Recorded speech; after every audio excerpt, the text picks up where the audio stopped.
Craigslist isn't usually my first stop when I'm looking to buy something. But every now and then, you stumble upon some great deals that you wouldn't find elsewhere. Like this one time, I was on the hunt for some new workout gear. You know, weights, machines, the whole shebang. But buying those brand new can put a serious dent in your wallet. So, I turned to Craigslist in hopes of finding some secondhand stuff for a fraction of the cost. After scrolling through the site for a few days, I finally stumbled upon a posting that seemed promising. There was this set of weights listed for a great deal, and it had only been posted a few hours ago.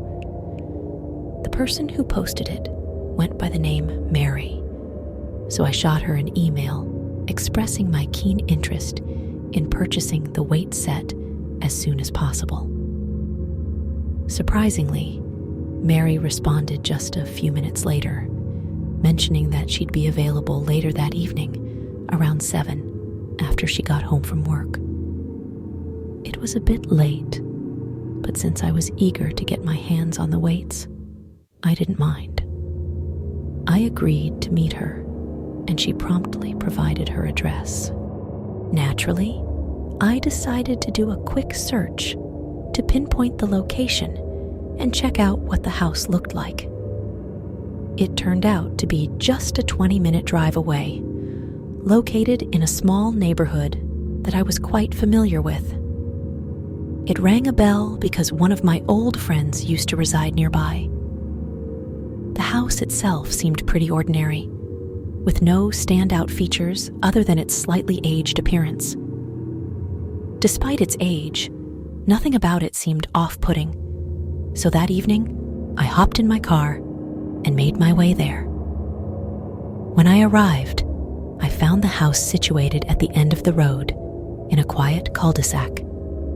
I parked my car on the side of the house near their mailbox and approached the front door. To my surprise, the door was already ajar, inviting me in. However, I hesitated to just barge in, so I knocked gently on the open door, hoping to grab their attention. Shortly after, a man emerged from the hallway. I assumed he was the one I was supposed to meet regarding the workout equipment Mary had listed on Craigslist. His face brightened with a welcoming smile as he gestured for me to enter. He explained that Mary would join us shortly after she finished changing out of her work attire. While his reassurance raised a hint of caution within me, his demeanor appeared sincere and trustworthy. With cautious optimism, I followed him into the living room, where a set of weights lay on the floor. Yet, apart from the weights strewn across the floor, the room appeared barren, devoid of any furniture or adornments. Sensing my curiosity, the man swiftly explained that they were in the midst of moving out. Hence the lack of furnishings, and that was the reason for selling the weights. Despite his explanation, I remained skeptical. Upon closer inspection, I noticed that several weight plates were conspicuously absent from the set. Doubt crept into my mind as I questioned him about the missing pieces, expressing my concern that the set wasn't complete as depicted in the pictures. In response, he offered a reassuring smile, suggesting that Mary could provide more information about the whereabouts of the missing plates. However, instead of addressing my concerns, he simply stood there, gazing at me with an unsettling silence. Feeling increasingly uneasy, I mustered the courage to ask him if he could go upstairs to check on Mary and inform her of my arrival. He paused briefly, then consented, ascending the staircase. Anxiety gnawed at me as I contemplated the possibility that Mary might not even exist. I strained to catch any signs of conversation, listening intently for any indication that he was indeed speaking to someone. As moments passed in eerie silence, my apprehension grew, prompting me to approach the bottom of the staircase and peer upward. To my dismay, I found the man stationed at the top, his gaze fixed upon the wall with an unsettling stillness. It dawned on me that he was likely lingering there to fabricate the illusion of conversing with someone upstairs.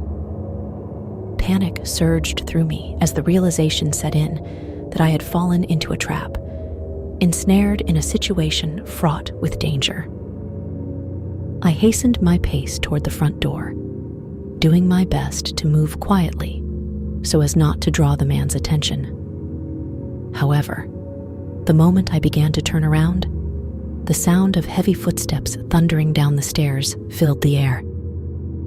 He shouted for me to wait, but adrenaline took over, propelling me out the front door and straight into my car. What happened next was peculiar.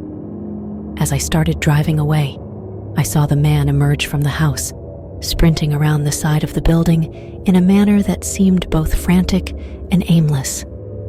After I had put some distance between myself and the neighborhood, I pulled over to call the police and report the unsettling encounter.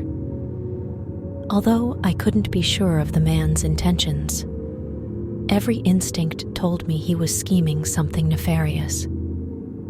Later, officers visited me at my home to gather further details. They shared a piece of information that sent shivers down my spine. The house where the meeting took place had been unoccupied for over a year. This revelation only deepened the mystery and my unease about the entire situation. Naturally, I cooperated with the police, providing them with a description of the man to the best of my ability. Unfortunately, apart from that, I had little else to offer in terms of useful information. The only tangible lead they had was the set of weights the man had placed in the vacant house, which could potentially yield fingerprints. The thought that he might still be out there, preying on unsuspecting victims and luring them into abandoned homes, weighed heavily on my mind. Nevertheless, I couldn't shake off the relief of having escaped whatever sinister intentions he harbored.